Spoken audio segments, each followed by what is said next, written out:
এই ফটোটা কি করে বানালাম চলো দেখে নিই।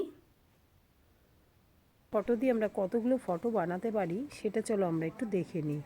ফার্স্ট আমরা কি করব, একটা ফটো বানানোর জন্য জিমিনিতে চলে যাব। জিমিনিতে গিয়ে প্লাসে টাচ করব, গ্যালারিতে যাব। গ্যালারির থেকে আমি একটা আমার ফটো চুজ করব, যে কোনো একটা ফটো চুজ করব। কি টাইপের ফটো চুজ করব ভাবছি দেখা যাক কোনটা। একটা ফটো নিয়ে নিই। নেওয়ার পরে আমি এটাকে একটা প্রম্পট দেবো, একটা লেখা তৈরি করে রেখেছি সেটা আমি দিয়ে দিলাম, দিয়ে এটা আমি পাঠিয়ে দিলাম। তো এবার দেখো জিমিনি টাইম নিচ্ছে ফটোটা আমার তৈরি করতে। দেখা যাক ফটোটা কিভাবে তৈরি করে দেয়।